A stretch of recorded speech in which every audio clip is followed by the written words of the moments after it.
Hi, everybody. Welcome to the Face to Radio video series on WAMC Radio's Instagram channel. It is me, I'm Sarah LeDuc, doing arts interviews with organizations throughout the region, etc., to fill in a kind of arts gap that we're missing while everything is so serious and so news focused. I'm very happy to do it. This is my 7th episode, and I'm going to be speaking with Joe Thompson, the director of MoCA in North Adams, Massachusetts. In the interest of full disclosure, and I did post about this earlier, MoCA is one of my favorite places in the world. I love going there. I love Joe Thompson. I love the whole staff at MoCA. And, but that doesn't mean I love them because they're worth talking about in terms of arts. It's a very big deal in the arts world and just a wonderful, cool place with the best art, the best events, incredible restaurants, great beer, great coffee. It's just a wonderful place to be overall. If you are interested in finding news updates from WAMC, our website, of course, is wamc.org. I hope that it is sunny where you are if you like the sun. I hope everybody gets whatever weather they want, which very rarely to never happens, but it's sunny outside my window where I'm working from home right now, and it helps, I think. It helps me. I am going to now do the thing where, oh wait, before I let Joe Thompson in, I want to say that I have the comments turned off because I archive these videos to YouTube later, and when I record them back, like just a few comments pop up and then stay in front of the guest's face the whole time. So I do wish that I could engage with people who are watching and not have that happen, but I haven't found a way to do that yet. If anybody knows more about it than me, get in touch, I guess. So now I'm going to do the thing where my eyes go kind of dead as I push some buttons here and I let MoCA. Waiting. Hi, Joe. Hey. Hello there, Sarah. How's it going? Good to see you. Good to see you. Good. Thank you for doing this. Happy to. So you are the director of MoCA in North Adams, Massachusetts. We'll get a kind of update on what isn't going on at MoCA right now. But first, share with me and the viewers what you are comfortable telling us about where you're shut in and how you're surviving the pandemic. Well, I happen to be in my office right now. I was going to say, it looks like you are. I am. I spend most of my time at home. I'm a terrible worker from home. You know, I see a stick out in the yard and like a Pavlovian dog, I just go get it. Oh, there's a jar of nuts over there. Let's go check that out. I just have a really hard time doing it from home. So this is a big campus, 16 acres and 500,000 square feet of space. So I typically hop on my bike once a day and bike from Adams to North Adams and end up spending at least 3 or 4 hours here. I just find I'm much more productive, and there's, God knows, a ton of space here. How many people are on the campus? What's allowed to keep kind of happening there right now? We did this just horrific layoff earlier in March. It's been coming up 3 weeks now or so, and I think we laid off 122 of 165 colleagues. I never ever want to do that again. No, it must have been devastating. It was just terrible. Many of these are dear friends and people that we've worked with for a very long time, decades. That said, there's still about 40 here tending to the buildings.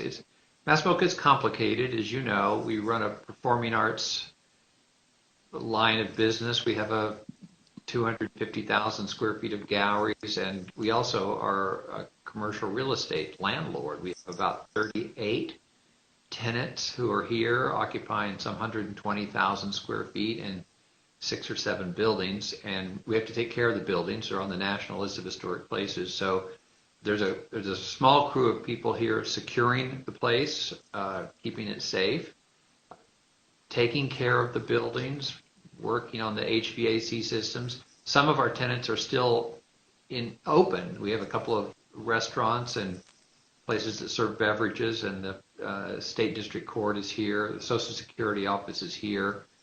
They're all doing work one way or the other. So we still have work to do, and of course we're also still doing a ton of contingency planning. That's like everybody. What happens if we open in June? What happens if we open in August? I think our curators are probably working harder now than they've ever worked. They have this unbelievably complex sort of like 3D chess world going on. We probably have active work with, I don't know, 150 artists going on right now. If you take performing artists and visual artists, and we have projects that are half done and that were in rehearsal, and concerts that were announced but are being put off. And as you might imagine, there's a lot of communication that has to happen right now. So our curators are working hard on that. They're working remotely, and we're doing what everybody is doing, getting Zoom headaches every day. Of course, it didn't seem like we could stare at our screens more, I know. but then this happened, and oh boy. So you mentioned some of your tenants, and you mentioned the curators working. My question is, so there's stuff normally. About how far, if you can estimate, is MoCA working on an exhibition? Like what is the latest show date for something that is off the rails even now because of this? Oh yeah, we've got just a ton of work off the rails right now. Yeah, no, I know. Because on the visual side of the equation reaches out 2 and even 3 years, and so work that's being delayed and postponed now is pushing us out in time. So there's a zillion negotiations that have to happen about exhibitions being sometimes elongated, sometimes shortened. We have one beautiful show up now, Kissing Through the Curtain, that we completed one day after we closed the museum. So no one has seen this really fantastic new show. We have a couple of others that are well baked, that are almost done. Blaine de St. Croix has a really great show called Moving the Landscape, which was scheduled to be opening about now, and that we're hope to be gearing up and doing work on. In short, it's just a crash in the programming for about as far as the eye can see. Yeah. We'll fix it, and we'll get open and sort it all out. But that's what we're doing now. Tons of fundraising, as you might imagine. MoCA is rather unusual in that a lot of museums that have been around a long time have built up nice endowments that act as both, they give off money to help keep fund programs, but they also act as this great cushion for times like this. We'd worked hard and had grown our endowment to about 2 times our annual budget. That compares to a lot of places that might have 5 years or 10 years or even 15 years worth of annual budget sort of tucked away in a nest egg. So not a lot of our money comes from endowment earnings. That's not all bad when endowments plummet, but it means that like 70% of our total operations every year come from things like ticket sales and Right. tickets and museum admission and tenant income from leasing. A lot of that just stopped almost overnight when we shut down the museum. So we faced this just horrific gap in our budget, and we're trying to make as much of that up through extraordinary fundraising. Our trustees have been unbelievably generous and stepped up. Trustees, both current trustees and past trustees, were working really hard to try to protect that little precious nest egg endowment of ours. It was small, but it was important. So I spent a lot of time, as you might imagine, working on that, and we've been fortunate.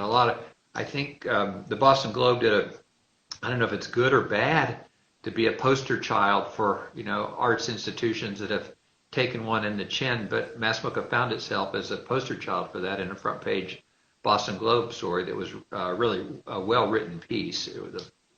The facts were correct, and after that we got literally hundreds of donations came in from $2.50 up to $50,000. So it was. People, we can feel people's love. It's when there's this thing called social capital, which you only discover when it's lost. And typically, like a hurricane will go through and wipe out a town, and you realize that the Boys and Girls Club or the park or the church or the town commons, things that suddenly have been destroyed or wiped out by a cataclysmic event, you only realize at that moment the value of that thing, this kind of network of human interactions and social capital, as it's called. And so if there's any silver lining, it's that we all have come to discover how much we cherish places that we gather together.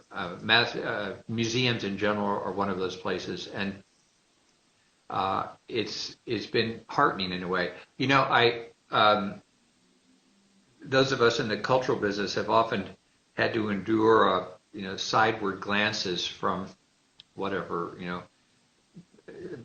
business people who might look at the cultural and tourism and arts related destination business a little bit askance, like it's not quite the same as manufacturing or real estate or finance. But one thing this horrible crisis has shown is that the gathering economy is a huge part of our lives, and when you lose the right to gather, it makes a mere, derivatives mortgage-backed security disaster seem like a walk in the park in the spring.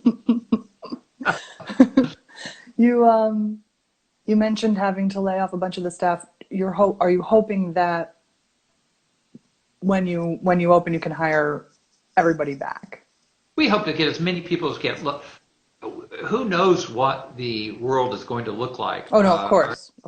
So, I think that our tenants will come back. I hope all of them come back. Certainly, the museum will begin to open. I think it will probably start in kind of an incremental cracking open of the door, and maybe with timed reservations and all kinds of extra social distancing precautions. And then I think later, I don't know how much later, but later down the road in the late summer, the fall, or even into the winter, we'll be slowly inching our way back into the performing arts business. But I think in each and every one of those, we don't know what the configuration will be, what people's appetite for regathering will be. So I'm sure MoCA will open in a slightly different format. I'm sure of that. Whether it'll be the 2004 MoCA or the 2012 MoCA or the 2015 MoCA, I don't know. So I'm hopeful that we can get everybody back, or as many people as we can. But we'll probably change a few things too. I think that the way that people work together is going to be different, and therefore the way that we work will probably be different too. So we're trying to keep open, flexible minds, and God knows we miss everybody. Of course. Yeah. Now, while I was listening to that very serious and important thing you were saying, I accidentally popped up this question from someone who's viewing. Can you see that on your screen or no? Yeah. Okay. Any plans to do virtual or somewhat like somebody? I've sort of streaming. I have two thoughts on that, and we do as a staff. We've thought a lot about it. One is, and we've done a little bit. We've done sort of a 3 times a day art breaks where we're bringing on greatest hits from the past, sometimes little bits of performance or artworks. And to me, the most interesting thing about that has been our patrons' reaction to what we post. We post an image and then people react to it in all kinds of ways. Mm-hmm. At the end of the day, our job is to gather people together around acts of creativity and to bring people onto the kind of shared social space. That's where our minds and heart is. So streaming out, doing that digitally, it's not something that comes natural to us. I thank goodness in my household, I've been amazed at just the remarkable generosity of artists and creators and podcasters, and there's a live streaming moment at every minute of the day if you want to let it cascade into your house. At the same time, I think it's clear that we're climbing the walls as well. Absolutely. So that's a long answer saying that I admire and appreciate all the great streaming work that's gone on out there. MoCA's mission is really about being here in this really special configuration of late 19th century mill buildings to gather with people, and digital broadcasting may be in our future, but that's definitely a plan B or plan C for us. When you decided to close the museum, how early was it? Did you absolutely have to when you decided to? No, we were a few days before the mandate came down. And again, it came in phases. We began taking offline, speaking of virtual exhibits, ironically, the virtual exhibits and virtual reality headsets were among the first to go. Laurie Anderson's galleries closed relatively early. The Schoenbeck Gallery, where there are interactive musical instruments, that closed very early. Performing arts closed early, as you might imagine. Of course, yeah, the gatherings weren't possible. March 5th or 6th, I think, was our last live gathering with live artists. And then we closed the galleries the following weekend, I think on that Sunday, and then Governor Baker mandated closure the following Wednesday or Thursday. So we were earlier with interactive exhibits, earlier with performing arts, and a couple of days before on our galleries. Although I must say, I was here on that last Sunday, and it informed my thinking about how the reopening might go. On the last Sunday that we were open, visitation was probably, I don't know, 60 or 65% of what it would have been otherwise. People were already beginning to take special precautions. There were even a couple of people who showed up with masks that early. It now seems like an eternity ago. Right. There were very few elderly patrons. Very few. I mean, we noticed one or two, obviously older men who came in, and they sort of people looked askance and eyebrows were raised. In short, people were already beginning to take on of their own volition all kinds of self-protection measures. And I have a feeling that will play out in reverse and go the other way when the reopening. I'm guessing that when we reopen, it will be with all the things you might imagine, the sneeze shields that we've become accustomed to, and social distancing methodology, and leaving doors open instead of closed as much. Looking at occupancy and spacing really carefully, all those things that you might imagine, and timed ticketing, advanced reservations. And I bet when we do that, our first visitors will be those who self-select, who will probably skew slightly younger, I'm guessing, on the spectrum, and those who are making, sort of carefully thought out risk assessments on their own behalf will probably be among the later of our visitors to return. So I think it will probably play out in exact reverse order than it did as we gradually ramped down from March 5th through the mid part of March. Yeah, a group of friends and I, it was early in March, we were going to go see Josh Ritter in Saratoga. And that day we were all like, we probably shouldn't go. This should probably be canceled. But it's Josh Ritter and he's absolute magic. Yeah. And what do we do? Well, I mean, most people probably won't go. We'll sit far away. And that like flip-flopping, like uncertainness feels idiotic now. Or even like a couple of days later, it's like, I can't believe we were going to go to that concert. Like we were going to be part of the problem.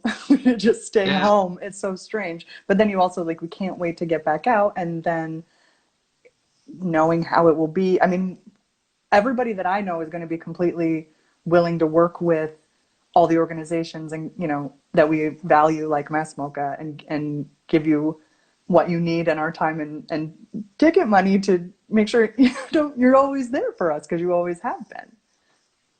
Well, we appreciate that. A lot of it was part of the financial tsunami that we faced there in early March and April. That it's interesting as MoCA's performing arts business has grown with festivals and concerts. We've gotten far more active over the last 5 or 6 years. It's been really helpful for our springs. It used to be in the early days that The spring times were just devastating because it was a time of maximum expenditure. If you think of it, we were rebuilding the galleries, putting up art, housing lots of artists here as they were making work and rehearsing or building and fabricating, writing and printing catalogs and all kinds of expensive marketing materials. So January, February, March, April just used to be, a real challenge from a cash flow point of view, to say the least.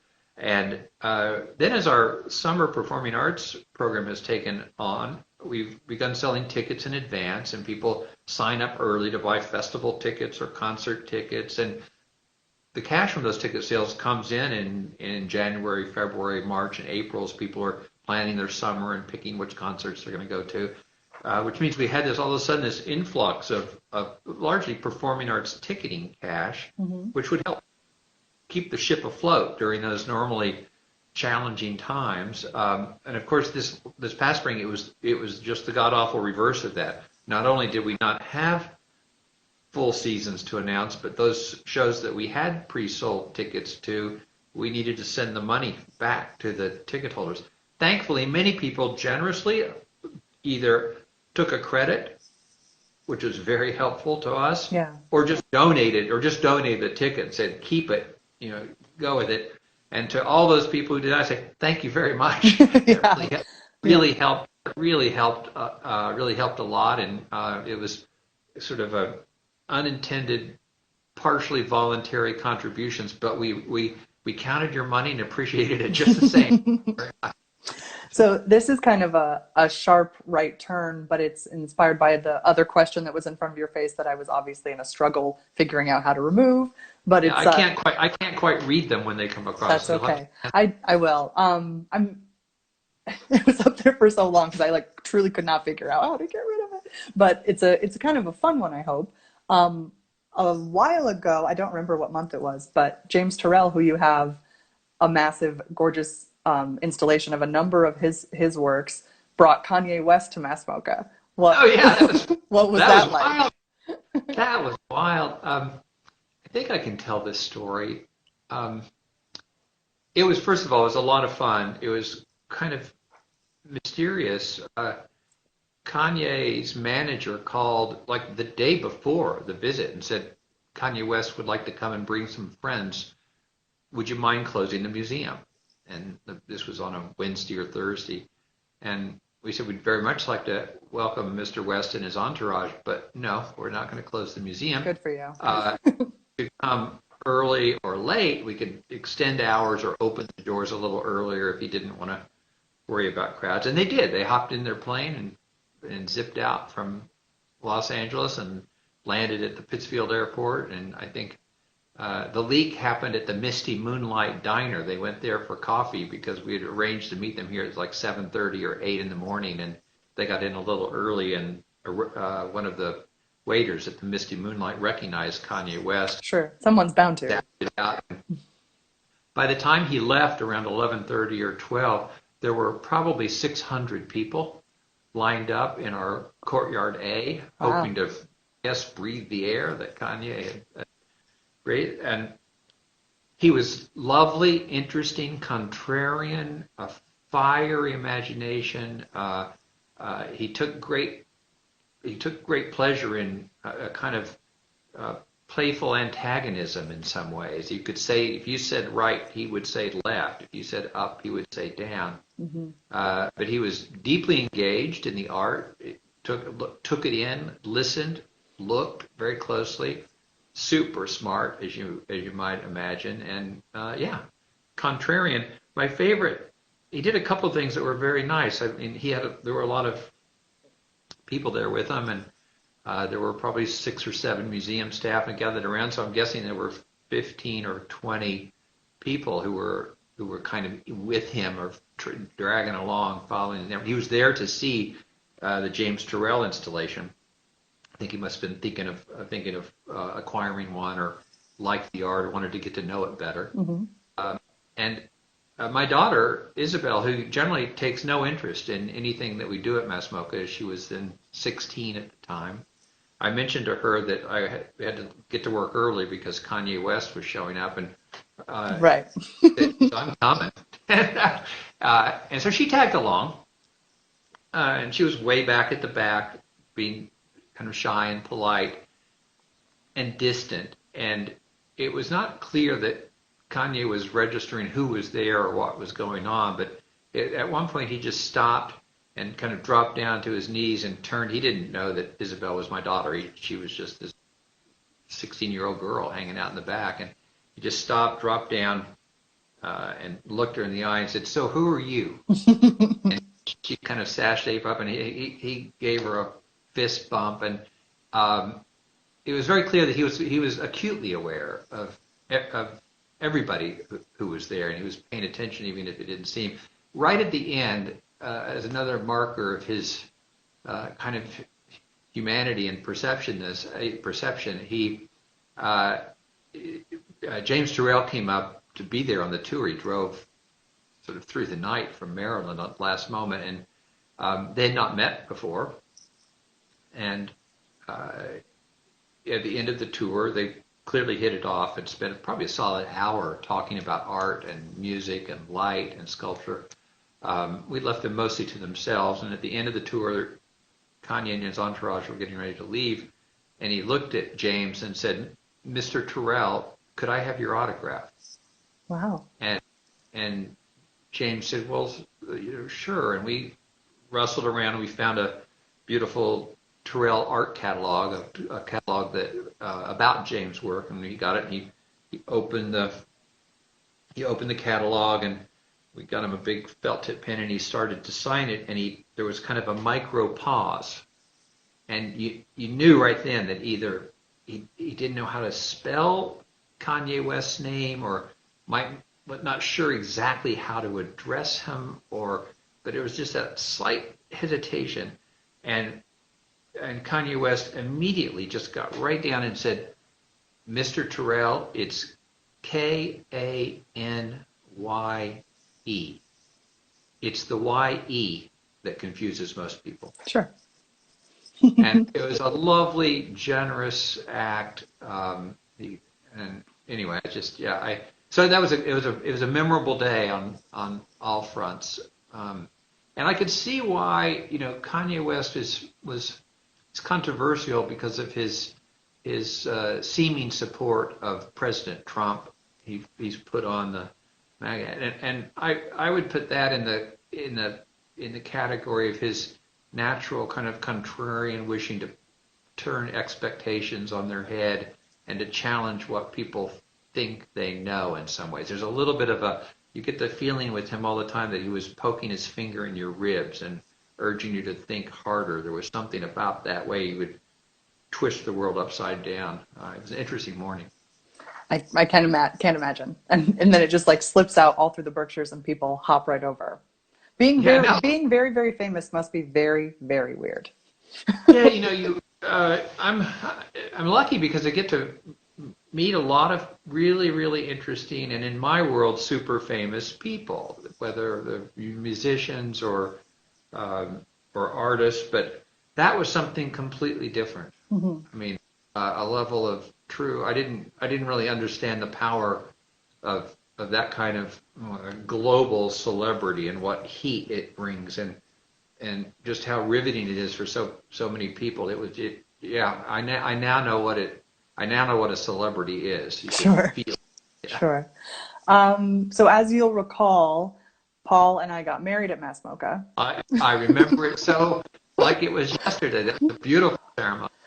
We had such a wonderful time, and everybody treated us so well. But that also has to be canceled right now. The private events must have had to be canceled. I think we've had one cancellation, and 6 or 7 weddings have been punted into the unknowable future. The one cancellation that they were fixed on a date, and the date had a very particular meaning to the bride and groom. It was all about the date. Sure. And they found some alternative, backyard or something where they could keep that date, and other people have put off their business. That too, special events are something that we love doing. That you make a little bit of money on the fees and everything, but what we find about them is as in the case of your wedding, you meet so many interesting people at a wedding. You meet family and friends, and there's something about when people have a very meaningful event in a gallery, in a place, any place, that place becomes really important to them. I mean, all of a sudden you have this connection, not just to the bride and groom, who often, as in we know already, many of them we know, but suddenly you know whole families and this rich network of people. Many of them stay in touch. They come back for I'm guessing. Well, I don't know how many of your guests had been to MoCA before? What percent? Yes. Geez, if I had to, it's a pretty high percentage for me. But you had a lot of friends there for sure who live around here. yeah, I would say, I mean, it might have been 50-50-ish, maybe a So little bit more than 50%, but about that. So half the people at your wedding, this was the first time they were here in one way or another, and I bet a few of them enjoyed themselves. And some will come back, and it's a way that you gradually grow the community of people who know and love you for a completely different reason. And often they'll go and they'll wander in the gallery, and it's like, oh, that's not as bad as I thought. My mom maybe still doesn't know where she was or what was going on that day because she was very perplexed by the contemporary art aspect of it. My dad, I had sent him a video about the history of the place because I knew he would be more interested in the buildings and the manufacturing than the art. And I sent it to him ahead of time to try to not get him to talk about bricks with me the whole time he was there. And we walked into the rehearsal dinner, into the lobby. I mean, the wedding rehearsal, the ceremony rehearsal. And we walked into the lobby, and this is the first moment he walked in, and there's, exposed brick and beams, and he was like, "These beams," and I was like, "Not now." Oh, no. We have a little bit of time to get up into the gallery and let you know what you're doing for the ceremony. You can come back anytime and talk about these beams until you're blue in the face, but we are on a schedule, sir. It's such a beautiful place. All right, we are almost out of time, but before we go, I'm wrapping up these interviews by asking people how they are entertaining themselves while at home, while you're watching, reading, listening to, if anything, that you want to pay forward the recommendation to the people who will view this. Oh, wow. Completely unprepared. Let's see. What am I doing?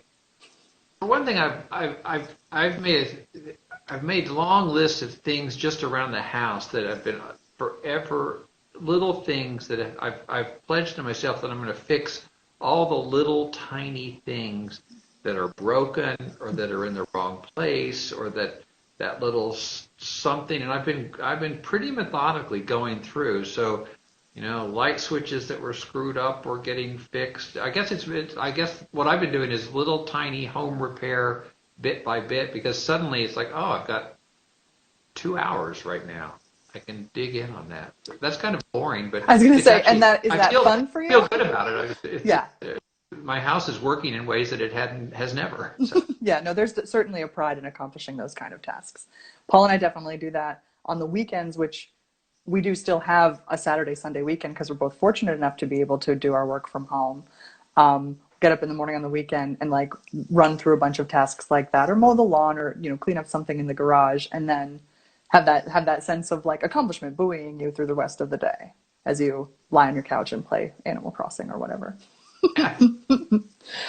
MassMoCA.org for more information about MassMoCA. Joe Thompson is the director of the beautiful museum, my home away from home, one of my favorite places on the entire planet. We really appreciate it. We appreciate you and your family and friends there. We also appreciate WAMC's great coverage of our programming. It makes a huge difference, and whether you're reviewing the show or previewing a show or doing those great artist interviews that you and Joe pick up every now and then from people who are here, it really moves the needle. Our patrons know it, and we feel it at the gate. So thank you very much. Mutual Admiration Society, Joe.